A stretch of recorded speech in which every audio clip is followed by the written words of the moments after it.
बिहार सरकार के शिक्षा विभाग के द्वारा एक प्रेस विज्ञप्ति निकाली गई है जो कि आप अपने स्क्रीन पर देख पा रहे होंगे, जो कि बिहार में बीपीएससी के माध्यम से आयोजित की गई टीआरई 1 से संबंधित है।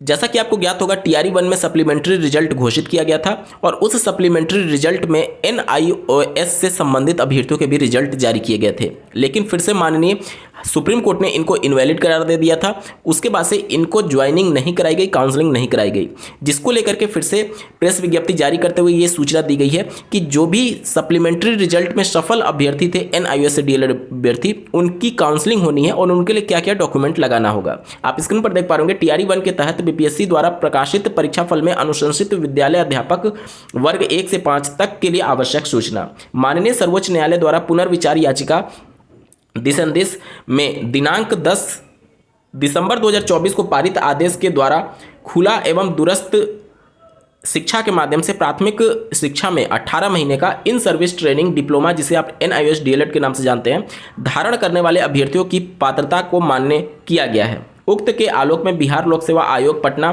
के विज्ञापन संख्या 2623, जो कि टीआरई 1 से संबंधित है, के प्राथमिक विद्यालयों के विद्यालय अध्यापक पद पर नियुक्ति हेतु प्रकाशित पूरक परीक्षा यानी सप्लीमेंट्री रिजल्ट के अंतर्गत औपबंधिक रूप से सफल घोषित अभ्यर्थियों को के प्रशैक्षणिक प्रमाण पत्र का सत्यापन किया जाना है, यानी डॉक्यूमेंट वेरिफिकेशन। सभी योग्य अभ्यर्थियों को सूचित किया जाता है कि दिनांक 10 फरवरी 2025 को सुबह 10 बजे डॉक्टर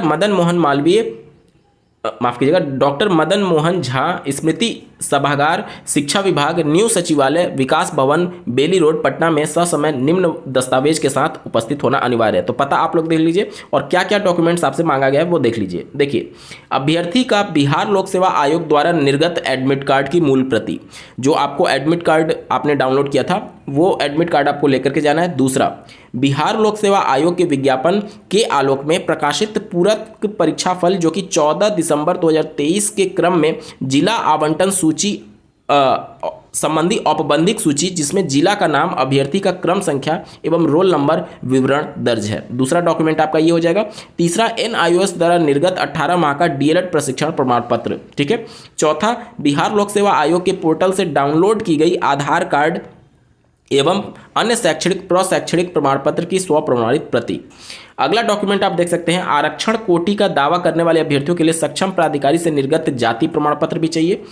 छठा, आप देख सकते हैं 18 माह का डीएलएड प्रशिक्षण प्राप्त करने के समय एनसीईटी के निर्देशानुसार सेवा में होने से संबंधित प्रमाण पत्र, जो कि 10 अगस्त 2017 को सेवा में रहने संबंधित विद्यालय का प्रधान का प्रमाण पत्र चाहिए होगा।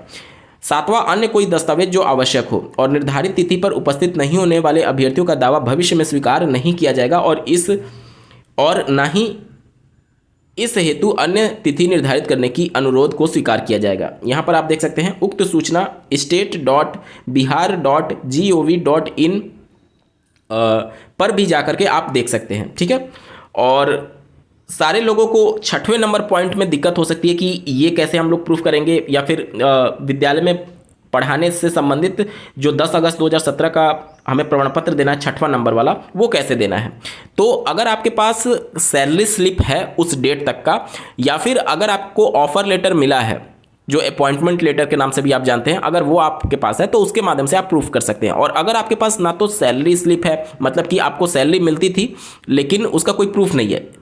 एक तो ये होता है कि अगर आपको डायरेक्ट बैंक में क्रेडिट किया जाता था तो बैंक स्टेटमेंट आप दे सकते हैं, 1 साल का बैंक स्टेटमेंट दे दीजिएगा जिसमें ये वाला डेट भी होगा, मतलब कि अगस्त 2017 तक का भी आप दे दीजिएगा बैंक स्टेटमेंट, उससे प्रूफ हो जाएगा। अगर आपका कैश में सैलरी दिया जाता था, बैंक स्टेटमेंट में सैलरी मेंशन नहीं है उस कंडीशन में, या फिर आपके पास अपॉइंटमेंट लेटर नहीं है उस कंडीशन में, या फिर आपके पास सैलरी स्लिप नहीं है उस कंडीशन में, आपके पास एक विकल्प बचता है। आप अपने विद्यालय जहां पर आप पढ़ा रहे थे इस डेट में, उस विद्यालय इस डेट में कहने का मतलब कि आप तभी एनआईओएस में एडमिशन ले पाए होंगे जब आप 10 अगस्त 2017 तक इन सर्विस होंगे, क्योंकि माननीय सुप्रीम कोर्ट ने अपने जजमेंट में भी इसी थ्रेशोल्ड डेट को मेंशन किया है।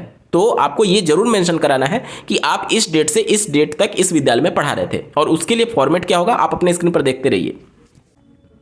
स्क्रीन पर आप देख पा रहे होंगे यहाँ पर कार्यरत प्रमाण पत्र, इस तरीके से आप किसी भी साइबर कैफे में जाएंगे इसको प्रिंट करा सकते हैं। देखिए, प्रमाणित किया जाता है कि श्रीमती, यहाँ पर आपका नाम आ जाएगा, पिता या पति, अगर आप मैरिड हैं तो पति का नाम लिखेंगी, और अगर आप मेल कैंडिडेट हैं तो पिता का नाम लिखेंगी, और अगर अनमैरिड वुमेन है तो भी पिता का नाम लिखना है। ग्राम, अपने गांव का नाम, पोस्ट, थाना, प्रखंड, जिला, राज्य, इस तरीके से आप। और अगर आप शहरी क्षेत्र से हैं तो वहां पर उसी के क्रम में आप परिवर्तित कर देंगे, जैसे मकान संख्या, मोहल्ला, पोस्ट, थाना, जिला, राज्य, इस तरीके से आप कर देंगे। ठीक है, तो आप अपने अनुसार इसको टाइप करा सकते हैं। का स्थायी निवासी है, उक्त शिक्षक मेरे विद्यालय जहाँ पर आप पढ़ा रहे थे वहाँ पर नाम हो जाएगा।